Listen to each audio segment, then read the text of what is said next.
Yo, what's going on, Frank? Long time no see. Happy 2024, my guy. Yeah, man. What's up, Lo? We out here, man. Man, shoot. Once again. Man, you got it, I, man. What's up? I said we at it once again, man. What's up, man? Man, hey, back on the throne, man. You know what I'm saying? But hey, let's go ahead and we got some things we're gonna talk about. I mean, as you kind of already know, you can kind of see what's on the ticker. But one of the first things I want to talk about, man, is it's a question. This question was posed to me. All right. If you are at a or going to either like a let's say a luncheon or on your job and y'all gonna do a dirty exchange or exchange a Santa exchange. You know how when you go to potlucks, you exchange gifts like a Yeah, dirty Santa. So yeah, let's say you bought some lottery tickets, right? Scratch offs and you bought Mega and Powerball, right? Now you're yeah. gonna exchange this and give it to whoever you exchanging gifts with. So the question was, if you won a lottery, I mean, if you bought a lottery ticket and that son of a gun was a couple million, it was one of them Powerballs or Mega Million, would you give it to him as a gift or would you keep it? Wait. if I knew it hit, Yeah. Well, because that's what you ain't turned it in yet. You ain't went to the party yet. You bought them early. So, or either a couple days early. And you know what? I'm gonna be 100% honest. Uh, if it's like how much money you talking about? Like what? 30 million? I mean 300 million? it Them don't even crazy matter, man. ass numbers. It's just got million in it. Okay. All right. I'll do this. Let me ask you this: how many people in this group?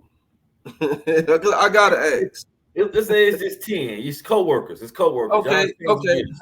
If it's 10 of my coworkers, right, and I hit for like some millions, like about 30, 40 million, I'll give everybody I'll give everybody 200,000. That's in that group. I'm just gonna be honest. Oh I'll man, give. you generous because I won't give none because it ain't a gift yet. It's still in my possession. You know what I'm saying? Well, Hey, well, okay then. See, if it's still in my possession, it's still and in then your position. You haven't. you know what? You Okay, like. okay. Wait a minute. It's a winning ticket right here. Why am I gonna give it to this? Well, you bought it. You forgot to give it. Let me put it like this: you bought it. You forgot it at the house, but it was a gift for them. You said, "I'll get it to you." Let me rephrase the question. You was running late. You bought a lottery ticket. You left it in your car or left it at home, and then you come back, check the ticket. It's the winning ticket. Would you say I got you some lottery tickets, some scratch offs, and this and this and that? What you gonna do? Get them some new tickets. I Hey, got you. I got you. I'm just gonna get them some new tickets, man. And then you know what I'm saying. I'm gonna be honest. If it's for some millions like that, and it's only 12 of us, uh, I'll probably give everybody about 10 racks a piece. I'll do that. Okay, I Yeah, got you. I I'll got you. give everybody 10,000 a piece. That's in the I group. You got know you. what I'm I saying? got you. Yeah, yeah. I would say long and hard, man. I'm sorry. Go ahead. Now that's all I would give. I give everybody 10 bands. You know what I'm saying? Okay, but I wouldn't tell them if I did that. I wouldn't tell them this was your lottery ticket. This was my ticket. Oh So fuck no, I ain't saying none of that because they'll right, try to right. have me in court. Got you. I just wanted to start off with that, man. Yeah. I mean, if you out there when we post this, if you heard our question, understand our question, please put in the comments what you would do if you bought a lottery ticket and you realized it was a winning ticket and the lottery ticket was for a coworker. What would you do? Because that's just an interesting topic, Dirty Santa, but yeah, Frank, man, you wild, man. You a funny dude, man. You a funny dude. But anyways, man, so what's going on with Angel Reese, man? What's up with that? Well, I don't know, man. I think a lot of those. First of all, let's just say shout out to Angel Reese for even making it to the WNBA. You know what I'm saying? Because it's been a hard fight for women in women basketball, and I think she a dynamic athlete. Um, she worked her way to get there, so I mean I can't hate on her. And two, we talking about women, right? So it's a lot of women that they be in their feelings about a lot of shit. You know what I'm saying? So, a lot of those women who've been working their butt off too, who've been there for a couple of years, I personally knew some WNBA players, and one that I knew, she was making 70,000 a year. But Okay. even when she wasn't playing basketball, right, she was still a high school basketball coach. She had to take Gotcha. a high school basketball coach job, even though she was doing her thing. And then I knew another one who was in the WNBA also, and I don't. I want to say she was telling me on her off season she had tried to go play out the country. So you know what I'm saying? They had tried to do something to offset because it wasn't just enough money for them girls to live off on. But transitioning to what she said, I think it's a lot of females because a lot of females be cattiness. And, I love y'all the best thing smoking, women. But y'all be jealous and catty and hateful. So I think she gonna get a few of her feathers gonna get ruffled by some of them girls who ain't even making that kind of money, and they work like she worked. But you can't get mad. She pretty, she tall, she a beautiful young woman, and she got deals every which way that they don't even have them deals. And to the women, I say this in no disrespect. Soften your image up so you can get some of them deals. You shouldn't try to look like me all the time, baby. For real. That's right. That's right. That's right. 'Cause, I Well mean, said. I don't see a lot of girls who look kind of manly or stud. They call themselves studs. No disrespect to the LGB community, but I don't see them on no L'Oreal commercials. I don't see them on the beauty boxes. I don't see them, and some of them are some beautiful women, but you then fell into whatever you done fell into, or you want to feel like me, but you really this other beautiful entity right here. So you're not gonna get no deals looking like me with no beauty house. Ain't nobody calling you to get no promote they weaves, they nails, nothing to do with beauty. You might get a gym shoe deal, but you got to be out there busting your behind, like scoring. Other than that, soften your image up. Be who you are. Soften your image up so you can get some of them deals too. Because there's money out there for everybody. That's all I I got. agree with you wholeheartedly. And once again, shout out to Angel Reese and all the rookies, Rakia, Brinks, uh, Cardosa. Shout out to all the 2024 rookies that bust their butt to get there. And I'm not gonna touch long on it. I think what Angel is getting is it's a case of jealousy, and times change.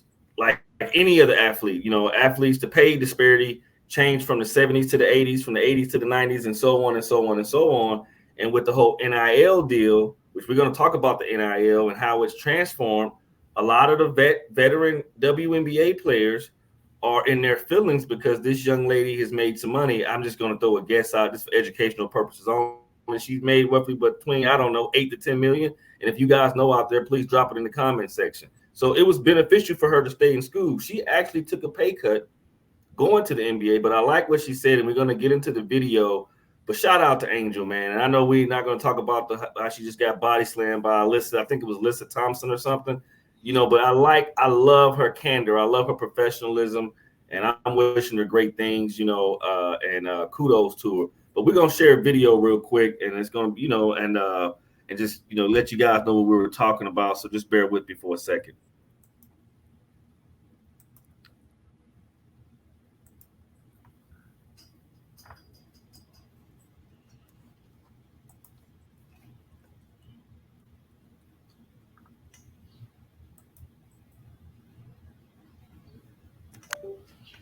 Salaries obviously were a big thing on social media. Yes, Once you guys were drafted, people were talking about those salaries. Mhm. Are these sponsorships, these endorsements, these partnerships that you've got off the court helping to even the playing field a little bit? I mean, obviously, people thought me leaving college, I would take a huge pay gap and pay drop.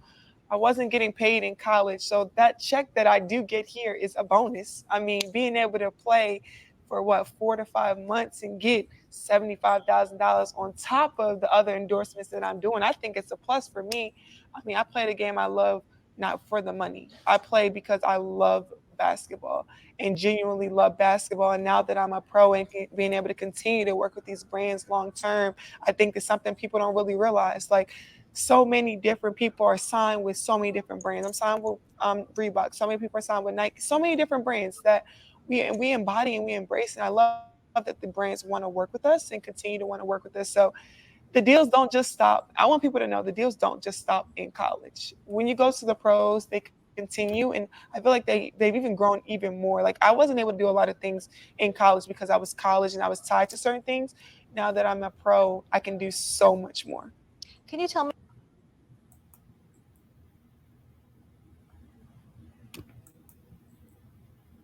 All right, Frank. What do you think about that? I mean, I know we kind of expound on it. Let's just close it in. I mean, me personally, I think it's cool, man. You know what I'm saying?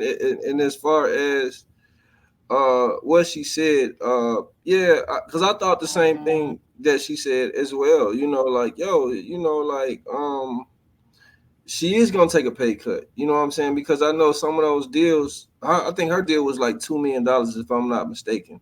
But anyhow, like she said, it was things that I think is other money that kind of mess with the system of her being in that institution. And I think some of them put that into play. They probably put parameters around who she can do business with. So I'm pretty sure now that she's not in college, she can go get some of that that walkthrough money. You know what I'm saying? Where she getting 50,000 a night to come to this nightclub. Now she can get that money now. You know, right. I'm pretty sure her calendar is already booked up for her to be in this city, that city, and that city. She can go get that extra money out of the game too.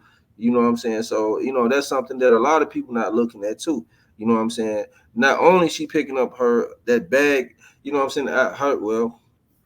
In her case, the nice little check from the WNBA, but she's about to get paid for them public appearances at the clubs that she wasn't. That's a lot of money. So I don't know. I don't know how many cities, how many WNBA teams it is, but you multiply that times 2, so times 50,000. So she made, you know, she do two dates. She done made her money back with what the WNBA is going to pay her for the year. Right. So I agree. She definitely has a brand, and I think a lot of, like I said, I'm not going to be the dead horse. WNBA players, she's what we call a trendsetter. You know, she set the market out, and now she just, what I understood, the golden handcuffs are off. Now she can make more. You know, plus the endorsements, because the endorsements going to follow her everywhere, plus the salary, plus everything else. So kudos to Miss Reese, and I hope she has a very prosperous career and do great things. Which is going to segue right into the NIL with these colleges. You know, man, talk to me, brother. What's your take? Or actually, I'll give you a take, and then you just piggyback off that. I'm no longer a college fan of the game anymore, and the reason I'm not is because it's amateur sports. You know, when you got the great Nick Saban, now I'm going to defend him, and I'm going to also go against him at the same time, because Nick Saban made a lot of money off these young men in his career. I want to say he made over $100 million in his career just in coaching alone. No endorsements, no commercials, and these young men wasn't getting anything, jack, squat, nada. So I understand why he's retiring, or he retired, because he can't get a hold of the players, because his players like, if you don't give me $2 million, I'm going to the crosstown rivalry. Well, you tell someone old that, they're going to like, okay, their pride is going to get in the way. But at the same time, the NCAA created this monster, created this mess. You got kids like Shedeur Sanders and all these other great athletes getting the bag, you know, and then you got some athletes not getting the bag. So it's bittersweet for me. And I just want your take on it and what you think about it, and then we can go more about it. Well, my take is kind of like yours too, man. I didn't at one point. I used to be so get on the check, right? Because I felt like we built those institutions, and a lot of those institutions that they take our best and they come there to play for them, and they ain't make a dime on top of the table so everybody can see it. Right. I ain't gonna say they ain't get no money because they got a lot of perks under the table. So we talk about, like you just said, Nick Saban had that big 100 million on top of the table. He probably, you don't know what he got under the table just to even bring that 5-star or that rated 5-star QB or running back. Sure, his meals were paid for, his house was paid for, his travel arrangements, his private plane. Yes. Go ahead. Yeah. So I believe he made more under the table than on the top of the table because, like I said, that's just the way business is. I still feel a certain type of way. And when I'm saying a certain type of way about the whole draft shit, it reminds me of some slave shit. Excuse my French. I'm very passionate about. I don't like that. You know what I'm saying? But that's a whole nother segment, a whole nother conversation. But I feel like we spoke earlier, you know, each sport should get something, but I can't compare the swim team to the football program, and the football program is generating billions versus the swim team. They you know, they do their thing. I'm not knocking nobody. Whatever sports you play, be great, but you can't compare it to this 350-pound linebacker knocking your head off versus me going out there hitting this ball. Right. So that's my take on it. I think they should get some type of check, something. But yeah. Well, like I said, I think if you look at, let's just make an example. Once again, it's for educational purpose. This is not no factual numbers, and everything is just allegedly in our opinion. So let's talk about Alabama then, since we're using that. Let's say the state of Alabama, the University of Alabama has 500 student athletes. Yes. You got your top tier, which the powers that be can determine who's top tier, and whatever. You got football, which you got roughly 80 players to 100. Basketball, 15 players. Softball, baseball, together another 45, 50 players. Golf, swim team, gymnastics. So that's like they're employees now, pretty much. So I think with the NIL deal, I think the student athletes still should be able to capitalize from an autograph or autographed jersey. But however, the school budget, let's just say a school, for number's sake, rakes in $200 million a year. Out there, $200 million a year, that's going to be their travel, their chartered planes, their meals. Oh, speaking of that, they get per diem as well. So that $200 million, not the endowment now. I think that there should be every semester a check cut out to every student athlete. Now, I don't know the numbers, but let's say your top tier one, your 5 to 10,000. That's just from the school. Now, whenever they get on their endorsements, that's a whole different ball of wax. But I think the schools created this monster. The NCAA have, because they made money, billions on top of billions for years, because it's a 501c3 in a private institution. I just think there's a better way we could deal with this NIL issue, because now it's just making it hard for me to watch sports. I mean, but go ahead, Franco. No, I mean, you know, let's just be real, man. Like you're an athlete. I was semi-athlete. I mean, I didn't make it to college to play, but I played high school basketball, and you know, all the way up to high school. But I will say this: those institutions have been taking our best, man, our best of the best to come play for them, man. And that's all I can say. I feel like they owe it to them, but I don't. The question is what form of payment to give it to them and how much is worth. So I don't know, man. I just feel like they owe it to us, man. And not to get off the subject, the state. Look at what's going on at Tennessee State right now. You just see it right out of my mouth. Go ahead. I'm glad you brought that up. Go ahead, please. They've been robbing the SHIT out of all the HBC institutions, all of them. They owe just the state of Tennessee like over $1 billion+, and they math ain't mathing. You know what's funny about that situation, brother? It was a man. He worked in a department, right? He was one of the higher ed educations, but I don't know if he was the accountant or the CFO. I want to say he was like the CFO. He was in the financial division. So he found this in the 50s and brought this to these people like, hey, look, where the rest of the money at? Because it's the math ain't mathing. Now this man had a whole son. His son in that same position his dad was in, and he's black, and he brought the same thing years later to the same institution, and now they just doing something. Now, we can talk about it. No, nigga, like, no, excuse me for saying that word. You but good. I'm kind of passionate. Like, quit stealing from us, man. Like, right. So I feel like, you know, them boys, they owe it to them, but it ain't no but. They owe it to us, man. Just stop stealing from us. We all can get along, but just stop stealing from us. I just stop stealing. And then on the back end of the stealing, you know, them boys gonna throw some games. So, but that's a whole nother topic. It is a whole topic because you can also play devil's advocate about the HBCUs not handling their business on the financial side as well. I'm not gonna go into that because I know that's a different one. But you're right. I'm in the state of Tennessee, so that's near and dear to my heart with the Tennessee State thing because they are old. And if you want to talk about a competitive advantage, most HBCUs are at they're disenfranchised and are at a disadvantage because they don't have the economic power, the dollar backing them up.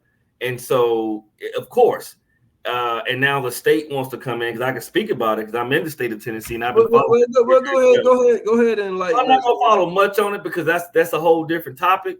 No, but just speak on the little bit that we may not know because I know you in the trenches out there. And I ain't talking about trenches as far as in the trenches of knowledge. That's what I mean when I say that.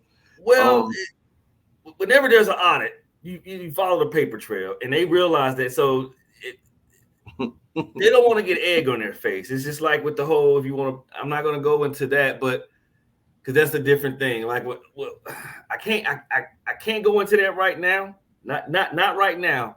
But it looks bad. It makes certain people look like it's racism when it could just be a simple mistake and just admit it. Hey, it was a simple mistake, but hiding it and not trying to give them the monies, you know, because I guarantee if every other state did it, for example, we're in the red states.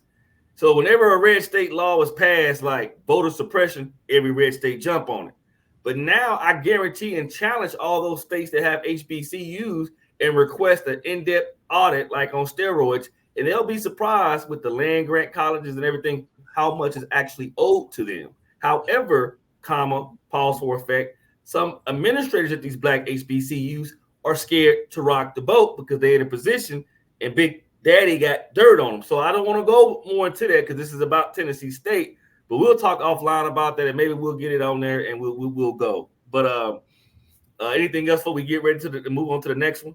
Well, man, all y'all viewers out there, man, put in the comments, you know what I'm saying, what we should speak on, man, as far as when it comes to that matter, because I got a list myself of like majority of all the HBCs that wasn't governed by the Rockefellers, they get shorted money. Well, see, now there you go. Well, see, we're supposed to keep it on, but you know what? I ain't gonna steal it from Cam because we've been keeping it funky before Cam even had his thing on podcast, so we're gonna keep it funky. Yeah. Now you said something. Everything with the whole indoctrination education is controlled by the Rockefellers. Let's just keep that right on and keep it funky. Yeah. So because their name not behind it, but we all know that. But that's a different thing because education there's a difference between education and indoctrination. So as a viewers, you got to figure that out. So, friends, let's move on to the next. Let's move it to the left because this can get real deep because, you know, now you're going down the rabbit hole that I like to go down. So I see you try to throw me the alley-oop, but I'm still ready to lay up. I ain't ready to dunk just yet. All right. I see what you're doing. You know, I'm just saying I got a list. I got a whole list. And there's only like probably about 3 schools that ain't well, it was 4. One got kind of disrespectful. So Daddy had to swat him, and he brought him back. He just revived him not too long ago in Atlanta, Georgia. Y'all know what it is, man. Morris Brown, man. That's all I'm gonna get to. Yeah. But the rest of them, they in a sleeper. The other three, they don't have. We don't talk about money around here because we not short none. Right, so I feel like the rest of them should be like that. Well, and the key with that is any kind of HBCU, man, it's just we gotta get a lot of the old folks out of there and get that youth in there, those Gen Xers, which we in our generation, to get that's not in that area. Sometimes you know how school departments or school systems and chief police departments go get someone from the outside from a different state. I think a lot of HBCUs need to get fresh blood, you know. So they need to swap them around. You keep your job, but you got to move down there. Get rid of them old folks. That's you know that's from the SWAC or the MEAC. Put someone that's from Ivy League in there. Get some new blood in there, but they look like us, you know, and generate some great ideas. Because when you got the same pot in there, you're not doing any good. And there's no knock to our race or our people or HBCUs. If you guys got any comment, please. I'm not asking you to agree or disagree. I mean, I know we kind of went on a tangent, but we're going to say that the HBCUs are getting robbed, but our HBCUs also need to be better. So I'm being the bad guy on this, Frank. You being the good guy. I'm just saying when we get the money, we got to do right by the money. You know, we can't just, get the money and just sitting on it. I mean, we got to do right by it as well. So, but it's still not to deviate or take away what the state of Tennessee has atrocious acts they committed on Tennessee State. But at the end of the day, Tennessee State got to keep, pushing that button and pushing it. Because two bros and a couple Joe like us can't do it for them. You know what I'm saying? Yeah, all the time. And I want to say to all the viewers out there, why don't y'all leave in the comments, man, 10 HBCs, man, where you want to get, me and Lo to come out there and do some interviews, man. 10, the top 10 schools, man, and we gonna leave some other info, man, to not to support the cause of us going out there because it costs money to move around and to get those interviews that y'all want to see. So good deal. Yeah. Great point, Frank. Great point. Yeah, so y'all leave 10. We gonna hit 10. We're gonna hit 10 HBCs before this year over with, do some interviews. We're gonna have them hard conversations. We'll do the interviews. We'll do them live on there as well, so we can put it up there. Which goes into the next thing, which is a little bit different. We were talking about this earlier over the phone. You were asking about Mel Tucker, the Michigan State coach, and yes. I took it a different way. So if you want to go ahead and talk about it, ask me about it, or ask me my views, it's you're sure. Well, because everybody, Lo, he more versed in sports than me. So I mean, he knows his stuff when it comes to sports. I'm a sort of a ESPN highlight watcher now. You know what I'm saying? But my love then came back towards basketball. But we talking about the coach. We talking about what happened with the coach. Man, I hated that happened. But can you explain to them, Lo? What your from your point of view? Can you share a different point of view of how you seen it at a 720 view, not a 360? Okay. You went around and got what you said. I can do 6400. We can do it in mils, degrees. Okay, man. Degrees. We're gonna do it in mils. Because when you do it in mils, you're more accurate. So I'm gonna try my best to get it as accurate as possible. But I'm gonna use the word allegedly throughout this dynamic conversation that we're having. Well, Mel, we got to all go back to when Mel left Colorado State I think it was Colorado State, and Michigan State gave him the bag. I want to say over $100 million, which was unprecedented, unheard for a coach of color to get a contract like that. Well, he didn't win for 2 years. So like any administration, we made a bad hire, a boo-boo. So now this is my opinion. And I have a reason for my opinion because the story wasn't adding up. Obviously, he was allegedly fired for sexual assault on a person that was non-black, a white lady.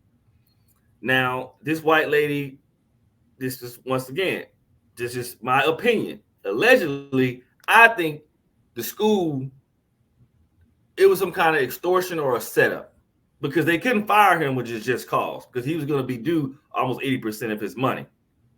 Now, we can debate it. We cannot debate it. You can scowl me in the comment section. That's not happened. He did it. Show me any proof besides some phone numbers and texts that he sexually assaulted this woman, and you'll make a believer out of me. Now, so go ahead, Frank. No, I just wanted to ask you and the viewers, how could sexual assault be over the phone, having phone sex? Easy. You gotta understand the definition of sexual assault. And one thing we learned in the military: any unwanted, unwelcome advances. Well, so if I say quit texting, and I'm not saying that didn't happen. I don't know. This is allegedly. I'm asking, but allegedly, like if I done did it, you know what I'm saying? If I don't want to talk to somebody, I just don't answer the phone and hang up on their behind. Can't nobody scare me. It might come from my own house. Like, come on, man, we gotta. You just made my point exactly. So, you just made my point for me. But at the same time, we don't know. But you wanted me to talk about it. That's a slippery slope, which led me to another thing. But I mean, so leave your comments what you think about Mel Tucker. Because he wasn't winning. They couldn't fire him. They have to have a reason to fire him. But the media is not going to pick it up because it's a black man being scalded with a white lady, which leads me to, I'm going to move on from that one because now I want to talk about Michael Irvin with Disney, NFL Network, and ESPN. Shout out to those organizations. What I don't understand with Michael Irvin, he has a platform. He can go out and start his own podcast. What are your thoughts, Frank, on that? I mean, he doesn't need them. They need him. Last I checked. Well, it's nothing else I can add to take away from what you just said, man. They need him. He don't need, because none of them ain't played no football. Don't nobody know. Oh, he is the director, the executive producer of this show. Don't nobody know them. They know Michael Irvin. He's a champion. He's proven. He got, how many chips did he get? 3 or 2? How many rings? 3. Okay, well, he got 3. I don't know. I don't know. Okay, I might be wrong. I think he got 3 too. But okay, yeah. He got 3 rings. That's hard to get in the NFL in that era, because in any era, really, but especially that era, them boys was not playing. They would take your head off in that era. Right. And we're not talking about just the championships for Michael Irvin. This is just about no, we're talking about the popularity. How because we're going to talk more how athletes and podcasting has taken off in 2024. We've been doing this before it was famous. We've been doing this since 2016. Maybe it wasn't consistent. 2017. 2017. Yeah. So, and now we're going to talk about that because I want to stay on track because I kind of got off track. So I'm going to backtrack. We were talking about Mel Tucker. So I'm going to give you a stat. And anybody that's listening or commenting, if I missed anything or, hey, please add or, leave a comment. Let's talk about, I got a coach from USC, Steve Sarkisian. He was drunk. That's no allegedly. That's facts. He lost his job because he was drunk on the job. Guess what happened 2 years later? White coach. He get to be an analyst on Alabama for 1 year. Didn't prove nothing. And then he gets one of the best jobs in the country at University of Texas. So that's one coach that was drunk on the job. Okay? Drunk at his press conference. Now, hey, I like to drink. Hey, but one thing I'm not going to do is let that go into my professional career. There's a difference when you're on TV and when you are a man amongst boys setting the example. You feel me? That's right. That's one coach. I'm going to talk about another coach, Hugh Freeze. Now, all this is not allegedly. These are facts, people, but we'll say allegedly so we don't get sued. But you can go Google it. This is public knowledge. Hugh Freeze get in a prostitution ring at the University of Ole Miss, another PWI, another white coach. He gets fired, goes to Liberty Flames, sit down for a year, and now he has the Auburn job. Didn't prove anything. Great coach. I'm going to do another one. This time it's in college basketball. Chris Beard, allegedly beat the snot out of his wife, gets fired, then guess what? Goes to Ole Miss as a basketball coach. And then last but not least, my favorite team, the Arkansas Razorbacks, with Petrino. I'm all about chances. But those chances, the black man don't get those chances. A black man got fired for allegedly sexual assault, but you got a guy drunk on the job and drunk in public. You got a guy that beat his wife into smithereens. You got one guy that get into a prostitution ring or sting or whatever. And then you got one cheating on his wife, riding a motorcycle and getting a dang car wreck. There's more, but I'm not going to expound on that. I'm just saying we don't have, as men of color, the same opportunities as our other counterpart. And that goes with NFL coaching. Look around the league. You know, it's a predominantly black league, but 80%, 85% are white coaches. I'm not going to get into that because it's not about that, but I wanted to talk about the world of sports and how that goes. And I'm going to just shut my trap, Frank, and I'm going to let you, go ahead and expound on it. No, I mean, like once again, man, I can't add or take nothing from what you said, man. I feel 1,000% the same way you do about that matter. Man, like it's just another is in your face, and it's right. What you gonna do about it? What you gonna do about it? So, but it's men of color. That's what we have to teach our babies, our youth, our kids, our friends, our children. We don't have room for error. We have to be perfect and be on the job every day and be perfect and be good at what we do and meditate and just try to walk that straight line. No one's perfect. Every man has secrets. I'm not saying that. But however, this shows that in 2024, what's still going on. Like I said, I know you can't expound on it. I'll leave it alone. I know it's going to touch some people in a different way. But Frank and Lowe are not racist. We're just stating the obvious. We can say, because we're not paid for by media, ESPN. They can't say what we can say. They got Stephen A. and Malika Andrews can say every time a black athlete beat his wife, they show it. But when Dana White and all them other people do that crap, they keep it on the hush-hush. It's the reason why they keep it on the hush-hush. That's the good thing by not being controlled by mainstream media. We got our own media. It's the Lowe and Francis media. So therefore, we can say these things because we're going to give you the unfiltered truth. We're not scripted. We're just two bros and a cup of Joe trying to make this thing work out. Two brothers from another mother. So which going to definitely go, Frank, into the thing with these athletes, that's have podcasts like and I'm not. I guess I can give them a shout out. Shout out to Pivot. I Am Athlete. I don't even know if they still on. Cam Newton and all those guys. Wow, Frank. These guys already got followers, NFL celebrity status. All they gotta do is just get a computer and plug and play. But what are your thoughts and what have you been thinking about the celebrities and their footprint and their views and their things and their influence on podcasting? How have you been following it and what are your thoughts? I think it's awesome, you know what I'm saying, because a lot of those boys, and I don't call them boys, a lot of those men, some of them don't do good with their money, so I think it's a safety net for some of them. I think it can be a good thing because I always feel like, if I ain't never really been on that battlefield, right? Because you've been on that battlefield before, not to put your business out there, but you was one of the best to do it. So if I'm just reading my notes and I ain't never been on the battlefield and I get out there with you who tested and proven, I can't really, only thing I know is what I read in that book. I don't know what it feel like how that rounds flying down range. I got you. Them rounds coming through.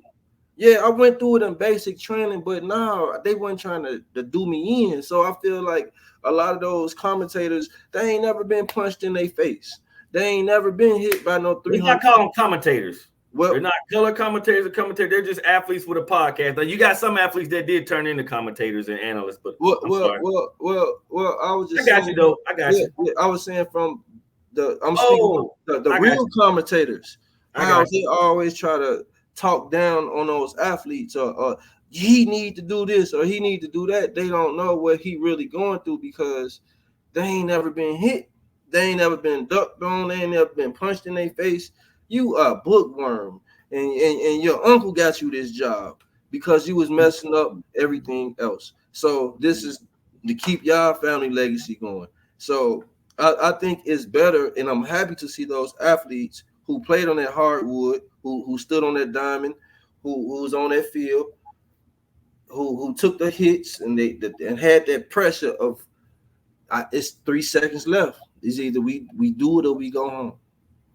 I agree. I think it's a good thing, you know what I'm saying, to see them doing it. And once again, I'm happy that some of them, I just hope they all be wise enough as us to have their own entities set up, so where they can say what they want to say, and they know what it feel like, you know, to have your ankle fractured, but you know it's you're gonna wrap it up, shoot it up, because they need me today. I gotta catch these 2 touchdowns, or I don't know what next year gonna look like. So I agree. so and I'm glad you brought that up, and you actually just kind of changed my mind in some things, which actually I didn't know, I didn't think about. I'm all for it as well. I like it. Especially like, you know, Gil, he's probably my favorite because they see it from a different lens and they played it, which you already alluded to. However, I would like to see more. And I'm not saying since you're an athlete and you got, you know, I don't know what their pocket is. It's none of my business. But let's start it in the youth like a boys and girls club. Let's expand on this thing because there's enough money for everybody to eat. But they don't have to. They don't owe anyone nothing. I'm just saying, if I had it like that, if I was king for the day, prince for the day, if I had a platform like a LeBron James, a Gil, all the other athletes, I would probably have my own library, and I would probably send a lot of or help or direct or try whatever my creator has for me to do, because I think this helps Black men and women go into the media. And, you know, the platform they have, they just interview other athletes. They do that. I haven't seen the common person be on it. I'm just going to keep it real, you know, and I would like to see different people. And I'm going, you know, I'm always be the bad guy. You know, it's good, like we use in the Marine Corps, good initiative, bad judgment. Don't just use your platform for the people that already made those millions and made those things. Do it. Now, I'm not saying you owe anything because we don't know, but showcase that. You like Cam, what he does, and showcase that stuff so we can see that. Do more. Don't just talk about sports, because I can go to ESPN and talk about sports. Let's see something else. Let's get it. And I got it. I know none of us are media cert. I mean, I actually went to broadcast and journalism school, but I'm not doing it full time. You know, I mean, I don't want to see Club Shay Shay and all he do is comedians. But I respect it because it can create generational wealth. It can send, you know, little Joey and little Janie. I got a chance to be I don't know, a Sage Steele or, you know, whatever great sideline reporter, whoever. I don't know. I'm just using names. I'm just saying. I think they could do more. I'm glad they got it. Some athletes podcast. I love it. Some is just straight trash, straight boo boo. And I'm like, man, I don't get it. I mean, like, really? And then they show their intellect. I'm not saying that I'm not the smartest tool in the shed, but I sure as hell ain't dumb either. You know, and I know somebody gonna say, well, ain't a word. Well, today ain't is. You know, I'm just saying in that fashion. So I would like to see the athletes do more. I would like to see, you know, maybe go to more HBCUs and take your show on the road, or go to the local high school and do the reading literacy program, you know, because we can't say we all about the kids and all about the community when all the time we just about getting our pockets fat. But so, like I said, Gil's probably one of my favorite because they know what they're talking about. I love him and Kenyon. I think sometimes he has people that he's carrying a lot of dead weight. But that's probably one of my favorite, and I'm not promoting it or anything like that. I like what he has. I like him as a person, and he's just what you see is what you get. But anything else before we move on to that one? No, that's about it, man. You know, I think, you know, yeah, But it's we got time. one more topic. We got one Oh more yeah, topic. I know. We I got just one more. I think that's the last. And it's Kanye and Diddy, but we're talking about on the last. We got one more. yeah. Let it rip, man. All right, let it rip. I'm gonna share my screen. Then I'm gonna let it rip. Then this one's gonna be a bigger rip. Hey, on the last one, was you able to see the other video I shared with Angel? Yeah, but blow it up Okay. if you can. Okay. I'm saying, but you were able to see. I'm gonna see if I could. Okay, let's see if this will work. I got to work with it. Let's get this bad. I probably should have put it in a slide. I bet you I should have probably done it like that. We're gonna try to make this right. Hopefully this helps. Probably not.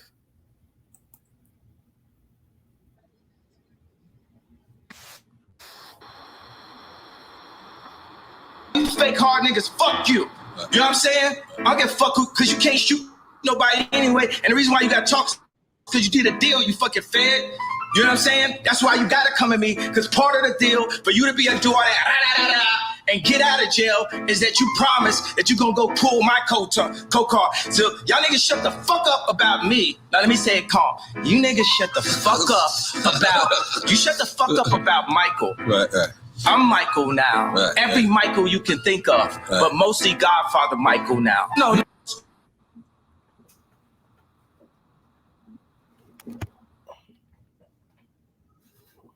Man. Easy. Man. Well, that's fire. Go ahead. Get into me. I mean, it ain't nothing. It's nothing really that I can say, man. He said it all, man. He said it all, man. Hey, man, he said it all, man. It's nothing. I can't add nor take anything from it. You know, we just seen that the video that they just released the Diddy, you know, stumping Cassie out. You know what I'm saying? It was sad. You know what I'm saying? I ain't appreciate that, but at the same time, I mean, once again, I know I haven't been in that position, but when you can get away from a person. I expected more from you because you like our hip hop / fashion / guru, and I knew that you was gonna have a lot to say about this. That's why I saved the best for last. But I feel you because I know there's a lot of things you can't say. But go ahead. No, it's you know what, man. I'm gonna start being, unfiltered, uninhibited like you. You know what I'm saying? Because like you said, this our stuff, and can't nobody, put no cap or police it. But he was taught that. Let's just start there. He was taught that by Clive Davis. He was taught. It was a conversation that was had, allegedly. His mother slapped him when he was young. Was like, look, don't F this up. You know what I'm saying? Don't mess up this opportunity. This is our legacy. So whatever Clive tell you to do, you do it. And she slapped the shit out of him. And she told him to man up. You are the man of the family. So whatever he tell you to do, you do it by any means necessary. That allegedly. But do I believe it? Yes, I do. Because allegedly, years from that of happening, he slapped her and told her, you the reason you turned me into this monster. You allowed them to turn me into what I am today. So, yeah, he learned that from them. He learned all of those things from Clive. I can't. I'm not gonna sugarcoat this shit. You know what I'm saying? He went through the ranks. This is how you do it. You know what I'm saying? This is how you do them. Because why? This is how that's how Puffy did. He alleged. No, it's not allegedly. Fuck it. He slept with Usher. When Usher mother allowed him to go up there to get groomed by him, that's what happened. He put Usher in the hospital. This ain't allegedly. This is public knowledge. They did the same thing to Justin Bieber. It ain't allegedly. This happened. He in the club. You know, he in the club with another individual, and it wasn't allegedly. We all saw it. So, you know what I'm saying? This is common practice. So, whatever we see him doing, or a lot of these artists, they were trained, car horse, and say, hey, this is how we do business. Because why? It happened to me, it happened to my predecessors, and it happened to them before him. So this is how you do business. You know what I'm saying? I was living in New York. I ain't gonna say which fashion house I was working with. I know. I remember. Yeah, you know what I'm saying? So it was a lot of situations pertaining to a lot of people, and now it's coming out. The chickens are coming home to roost. The chickens is coming. And like what Cat say, 2024 will be the year of the truth. All lies will be exposed. Yes. And it's showing itself. And I'm gonna say this one thing. Okay. What the hell happened to Wendy? We can pick up that on Chop Talk Part 2 on what's called, because that's a great question. But because everything she's been saying, now I don't care for her at all. Her and Jaguar. Give a shout out to Wendy and Jaguar Wright, you know. Yeah, I give a shout out to Jaguar Wright too, because a lot of the stuff she said it's truth, because it's been revealed, and it's more stuff to come. And I like I said, I worked for some fashion houses. I was up there in certain parties, and you not gonna go. They'll get you here. Your talent will get you here. Everything else, it might get you there, but when you get to, I got you. You need an offering for your body, or offering for this, or it don't even. Sometimes they don't even ask you for an offering. They'll slip some in your drink. Before you passed out, you was with 3 beautiful girls. When you woke up, you had 3 sticks in your face. Man, boy, that's deep. That's deep. And so the deal of the $5 million deal, now it's $1 million deal. Or I'm going to show this video that you wasn't coherent in, and that these 3 sticks didn't attack you, and the world gonna see. Now they're gonna see this gangster dude, or this. I got you, not him. Because why we gonna put this tape out? Now you gonna sign this deal for this $1 million. I thought it was 5. Nah, prices change every day, B. Non-negotiable. And Puffy is one of those guys. Right. But hey, check it out, man. He appreciate you guys tuning in. It's your boy Lomax, combat and sports area. Both are historians. You got Frank, which is our fashion and our streets to the ear. So hey, I want to get a shout out for ESPN for using the Angel Reese clip. I think it's All Pro Nation or All Pro Sports for using the Kanye clip. Those are not our clips, so we don't want to be sued or anything. We understand how copyright works, and everything that we talked about is just our personal opinion. And allegedly, if you like to become, a guest and want to get on one of our Chop Talks, hey, just leave us a comment. I think on the next one we'll leave our email, and we'll just we freestyle it, so you gotta know what you're talking about. I'll be able just to freestyle, because sometimes we don't know what we're talking about. Like I said, we just 2 brothers from another mother, just get up here talking about our piece. We can talk about it on the phone. Why not talk about it in the podcast, just to give someone to talk about it? Hopefully it was entertaining enough and you learned something from it. If anything, you learn more about Frank and Lo. Frank, anything else before I sign off, my guy? No, man, that's it, man. Don't forget, y'all, tune in, man. Drop the 10 comments for the HBCs that you want us to go out there and visit, so we can have them in-depth and serious conversations on how to bring light to some of these situations, or even raise some money for those institutions, man. If we can't always expect somebody to give something give us something that they've been stealing from us anyway. So you know what I'm saying. The best thing for us to do to combat that, we just create more things for us to help ourselves. And I'm gonna leave y'all with that. Good to go. And remember that each one teach one. And it's what at the end of this podcast, if you don't know where your kids at, something is wrong. And also make sure you ask your loved ones if they learn something. Stay motivated, stay hydrated, peace, love, and hey, we out. Oh yeah, man.